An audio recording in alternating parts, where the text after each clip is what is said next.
Welcome to Encounter on the Voice of America. On this edition of the program, a look at Russia's global impact and how its unprovoked invasion of Ukraine may have affected its influence and position abroad. Hello again, I'm Carol Castiel.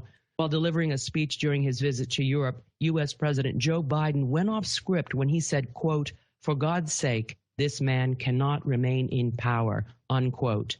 The White House and President Biden himself have clarified that he is not pushing for so-called regime change in Russia. However, his remark resonates with many and raises the question of the future of Russia on the global stage, given Russian President Vladimir Putin's decision to launch an invasion of Ukraine on February 24, which is basically a continuation of the 2014 military incursion, which resulted in the illegal annexation of Crimea and destabilization of Ukraine's eastern Donbas region. The Sufan Center, a New York-based research group, suggests that, quote, "The poor performance of Russia's military in Ukraine will have a negative impact on Moscow's influence abroad, including in sub-Saharan Africa and the Middle East," unquote. On the other hand, some regions in the world are firmly in the Russian camp, reports the Sufan Center, such as the Gulf countries of Saudi Arabia and the United Arab Emirates, the UAE. Beijing has also remained supportive of Moscow, touting its strategic friendship. Nonetheless, as the Sufan Center brief asserts, Vladimir Putin has managed to transform Russia into a veritable pariah state, given the blatant violation of Ukraine's sovereignty and its vast human rights abuses. Vladimir Putin had hoped to quickly establish a pro-Russia regime in Ukraine and destabilize the NATO alliance. He has done quite the opposite, and the increasingly brutal and civilian targeting tactics of the Russian military raise serious concerns at the lengths Putin is willing to go to achieve his goals.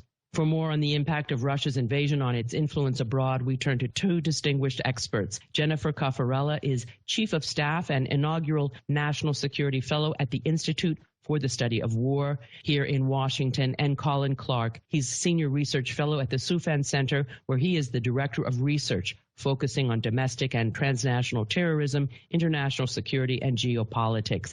And Colin Clark is the lead author of the center's report on how the invasion of Ukraine may affect Russia's standing overseas. And both guests join me via Microsoft Teams. Welcome to you both. Colin Clark, let me begin with you, since you're the lead author of this intriguing paper from the Sufan Center. Why you think that Putin's botched and bloody invasion of Ukraine will affect its influence in a variety of regions where it currently has a foothold? Well, I think the first is the Russian military's poor performance. They're losing soldiers in record numbers. They're losing high-ranking officers. They need the manpower. They need the bodies. So they're pulling back resources from the Wagner Group, which is a private military contractor with a presence in places like Mali, Central African Republic, Libya, and elsewhere. So that's one. They need these people to come and fight in Ukraine. So, you're losing credibility with those countries where you deployed these resources.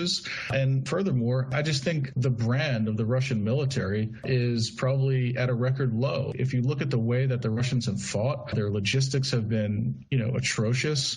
Their command and control has been weak, if altogether non-existent. The only thing they know how to do is bombard civilian areas. And so who would want to receive training from this military? Whether it's security cooperation or building partner capacity, the Russians have proven that they're a Potemkin military. It's a lot of smoke and mirrors, and there's not a lot of skill and capability there other than brute force. Turning to you, Jennifer Caffarella, do you agree with Colin's thesis, or are some regions, countries impervious to Russian depredations and may even welcome it as a snub to the West? What are your thoughts? I agree with Colin. And I think it's important to recognize that what Putin is doing in Ukraine is expending the Russian military. He's destroying his own military force through this invasion, and that has consequences not only for the power that he can project abroad in a hard military sense, it also has serious repercussions for the influence that Russia can project globally, since the foundation of that influence in terms of the threat of potential Russian escalation or just the coercive power that many actors, including the United States, assumed that Russia had, that foundation has been pretty clearly eroded. And I think we're going to see over time more and more corners of the world, as it were, awaken to the fact that they've made concessions to Russia in many cases, that were predicated on a belief of Russian power that wasn't real. I think the United States is still in early stages of this kind of recognition. And there are theaters like the Middle East that I would point to as areas where we've surrendered on a number of fronts out of this fear of the Russian military or fear of Russian coercion. That the war in Ukraine really shows was a misplaced decision on our part. Very interesting. So back to you, Colin.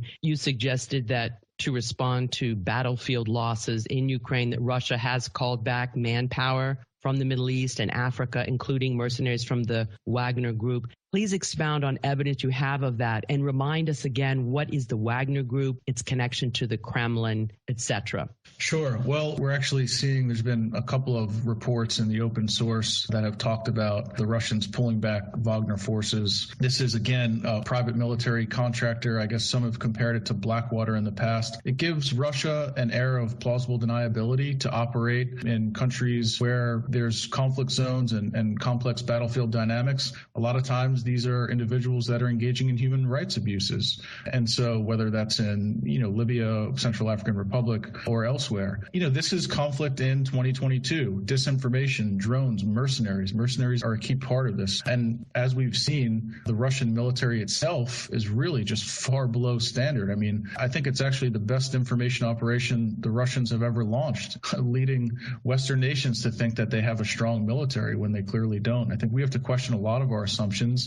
And I'm also concerned that, we got Afghanistan wrong. We clearly got Ukraine wrong in terms of undervaluing the Ukrainians' will to fight and overestimating the Russians. I'm worried about what else we've gotten wrong. Turning to you, Jenny, with regard to the same question, really, do you see also evidence of Russia bringing back manpower from the Middle East, for example? There's talk of Syrian fighters. Do we see any of those heading to Ukraine, the Wagner Group? What is your take? We do see the same thing, and we actually have a forthcoming report on this from the Institute for the Study of War, detailing what we know about this Russian mobilization of replacement fighters, essentially, for its combat losses in Ukraine. There's a few things that are interesting about this. The first is that the earliest reports of the redeployment of the Wagner Group out of places like Libya came in early and mid-February. So actually, in some cases, in advance of the Russian invasion, and certainly in advance of it becoming clear that the Russians were going to take the scale of the casualties that they are now taking. So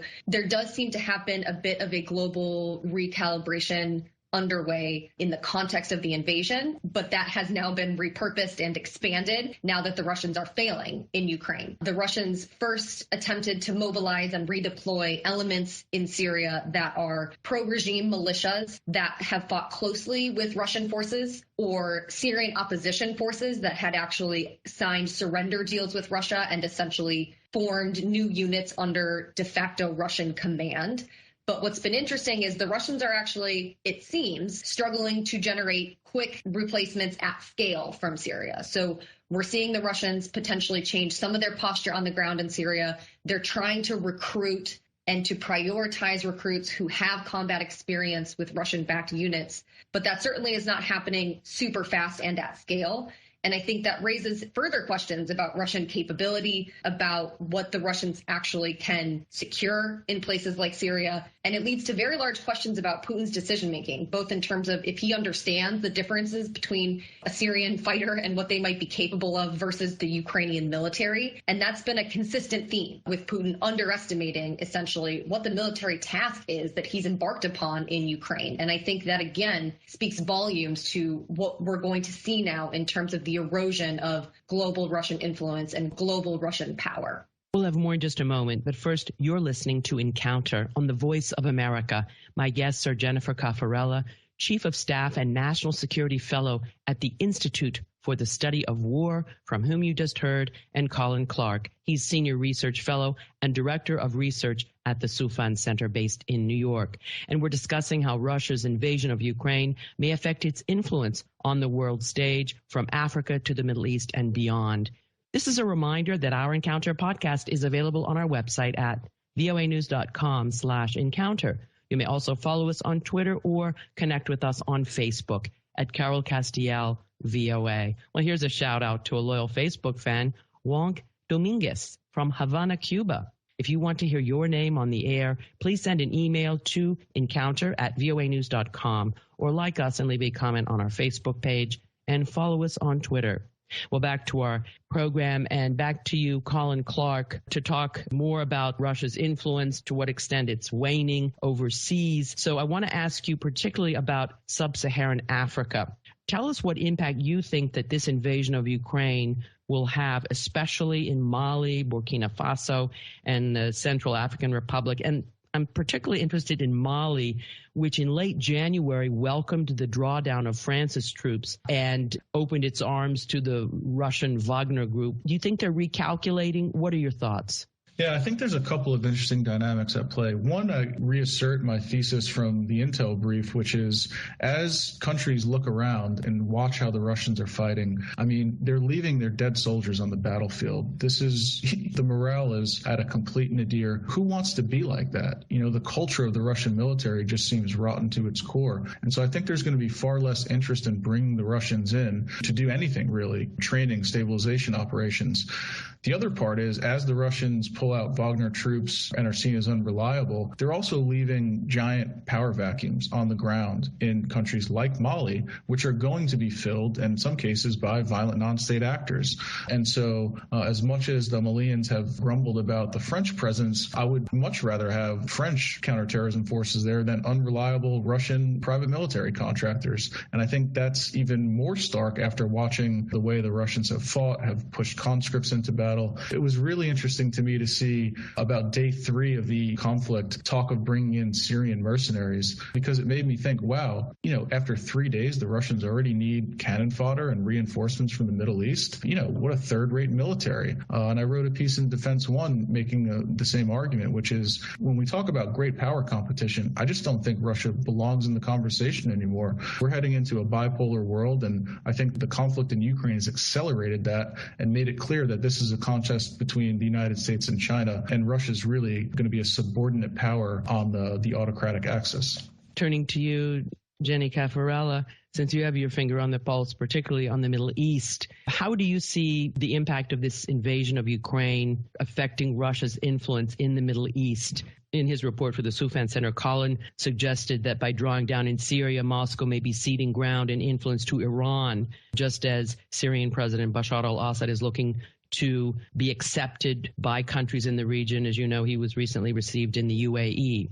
Another key factor in Russia's power to date has been that Putin has simply been uncontested on a lot of fronts. The United States has been absent, or in other cases, retreating actively from the Middle East and from other key conflicts, and that had created a vacuum into which Russia could step, even with a relatively low level of capability. And I emphasize that because it's not enough for the Russian military to destroy itself and for Putin to, for a long time, destroy the image of the Russian Federation. Because if all that's left in the Middle East is still a vacuum, we know how that goes. The Iranians will benefit, or they will at least attempt to. Other malign actors, like Salafi jihadist groups who operate in places like Syria, still to this day, will have an opportunity to expand. And that doesn't mean that a Russian presence in places like Syria was good. I think it's important to recognize that they have been one of the biggest enablers of Iran and radicalizing factors. So in some cases, a scale back by Russia creates an opportunity for the West to actually constrain groups like ISIS, actors like Iran, but only if we can find the resolve to recognize that while we can't solve this region's problems overnight, we can do a lot with a very small amount of resources. That's actually what the Russians had been doing in places like Syria. The United States does still have a presence in the East, and that presence matters. And I think it's time for the United States to acknowledge that we have more ability to shape conditions in these places than we have heretofore recognized. And now is the time, precisely for the reasons that you mentioned, Carol, with parts of the region still hedging essentially against the United States and thinking that aligning with Assad or continuing to court favor with the Russians is in their interest. It's not. It'll lead to more instability in the Middle East. And now is the time for the United States and our NATO allies to make that clear and to start asserting our own influence.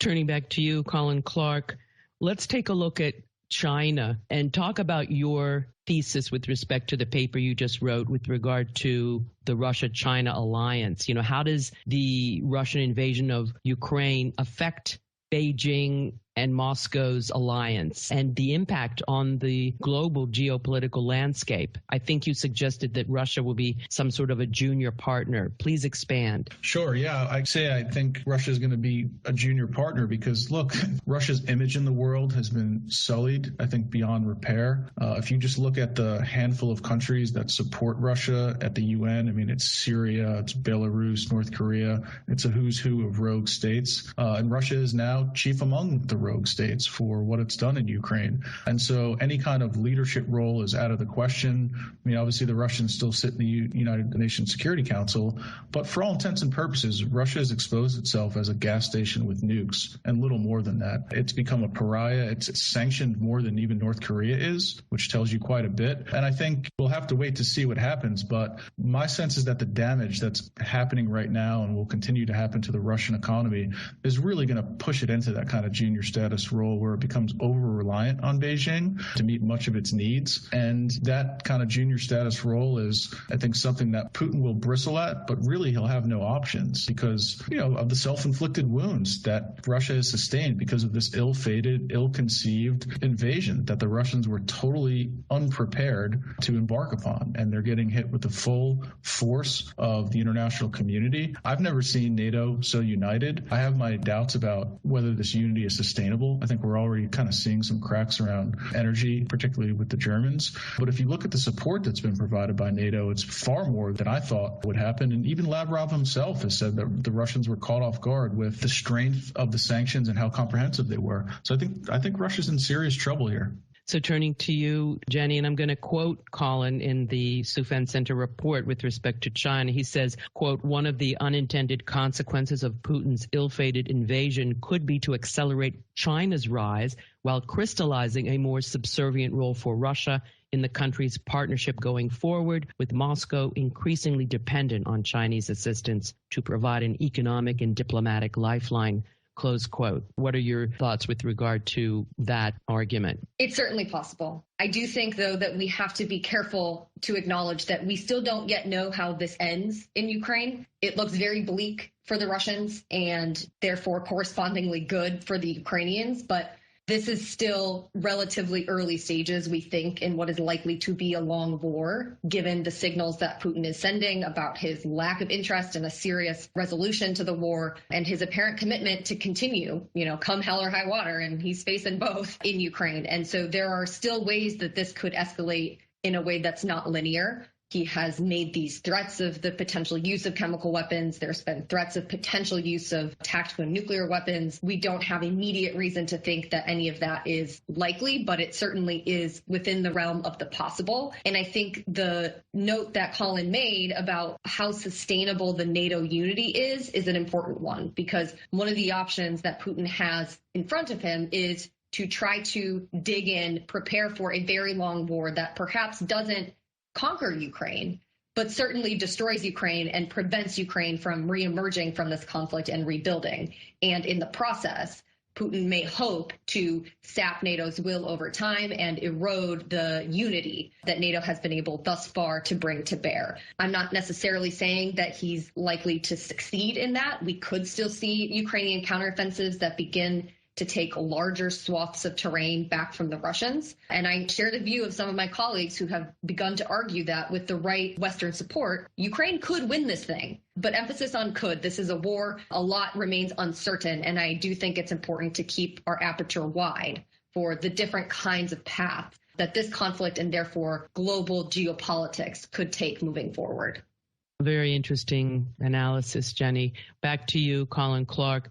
Both of you have criticized U.S. policy overseas. Certainly mistakes were made in regard to the U.S. withdrawal from Afghanistan, basically ceding the ground to the Taliban. Of course, it's not that simple. And certainly vis-a-vis Syria, it's clear that the United States made many mistakes across different administrations. But let me ask you the question then, Colin, the bigger question on U.S. policy, U.S. foreign policy going forward. You said that we're getting some things wrong, like you mentioned Afghanistan. What would your recommendations be for the Biden administration going forward to readjust, to recalibrate in this new, apparently new geopolitical landscape if indeed Russia continues to sully its reputation and not behave as a true superpower? Sure. Well, I think Jenny alluded to this earlier. What this does, in my mind, is it shows, A, the danger that comes from the U.S. retrenching, right? The U.S. kind of drawing down in the world, pulling out of places like Afghanistan, signaling that the U.S. is going to kind of focus on domestic internal issues and be less of a forward presence in the world. I think that's a clear mistake, and it emboldens people like Putin to launch these types of invasions in the first place. But B, I think the corollary to that is the opposite, that a strong U.S. presence is likely to continue to be a deterrent force, and that we shouldn't be withdrawing from these places. We should be doubling down. We should be capitalizing on Russian missteps and errors like they typically do to us. And I think this, in my mind, makes a clear argument for a strong and muscular U.S. presence in different parts of the world without making those unforced errors like the invasion of Iraq and other kind of major gaffes and major foreign policy disasters, right? Maintaining a presence, working with allies, but doing so in a way that's, restrained but muscular is, I guess, the way I would describe it. And I think the Biden administration needs to take a really clear and sober look at areas of the world where, a more robust U.S. presence would, in fact, benefit U.S. foreign policy and embolden our allies. Jenny, I'd like you to pick up on that. And of course, you alluded to approaches that the United States should take. But what is your take with respect to how the U.S. can recalibrate foreign policy? And how will that go down domestically? What would you recommend going forward for the United States to capitalize on Russia's botched invasion of Ukraine and the possibility that because it is backed into a corner, it might even try to resort to, as you suggested, chemical weapons or the use of a tactical nuclear weapon? And we know that it would not be beyond Putin to do something like that. Look, I wholeheartedly agree with Colin, which is no surprise. And I would simply add that I do think the administration needs to be careful not to essentially sigh relief and consider the Russian problem handled by the Ukrainians, essentially, and refocus with a single-mindedness on China. We do need to prioritize China, and we need to prepare to strengthen our deterrent posture in the Asia-Pacific theater, certainly. However, there are some concerning signals from this administration that they're essentially relieved at how well the Ukrainians are fighting and are not considering the level of sustained support that Ukraine is going to require. It is essential that the United States stand with Ukraine in order to prevent more dangerous escalations in Europe. Because if Ukraine remains a war zone for a decade, we know that that will lead to unforeseen and, again, asymmetric consequences, including the foreign fighter flows that will continue likely to both sides of Ukraine if that war really protracts. And we need to stand with Ukraine. It's absolutely essential to our global ability to constrain actors like Russia, but it's also essential, again, for maintaining that unity within the NATO alliance. That takes active U.S. leadership, and Russia is going to try to break that unity. I think that's a given. So we need to continue to strengthen that and not disregard this theater or deprioritize it. And look, I am of the view that the American people will support this. We're hard-pressed to find a clearer example of justified self-defense than the war of self-defense the Ukrainians are waging. There has been a groundswell in American public support for Ukraine, and we're in awe of what the Ukrainians are doing, and we should be. We should be in awe because they are teaching us a lesson in what it means to stand up for freedom, what it means to stand up for liberty and democracy. And these are themes that always resonate with the American people because that's who we are as a nation. Politics and partisanship and past mistakes aside, this is part and parcel, in my view, to who we are as Americans, and I think that will continue. And frankly, I think sometimes American leaders like to scapegoat the public and say, oh, the public will never support that as a justification for not doing the hard thing that needs to be done. And I think the American people have shown time and time again that if they understand the cause, if the cause is valid, and if it truly does require sacrifices from the American people, they're going to make those sacrifices. And I think we're already seeing that in Ukraine. On that relatively positive note, I'm afraid that's all the time we have on this edition of Encounter. I'd like to thank my guests, Jennifer Caffarella, Chief of Staff and National Security Fellow at the Institute for the Study of War, and Colin Clark, Senior Research Fellow Fellow and Director of Research at the Soufan Center. Thank you both for a terrific discussion. Encounter was produced in Washington with technical assistance from Rick Pantaleo. I'm Carol Castiel. Join me again next week for another encounter on the Voice of America.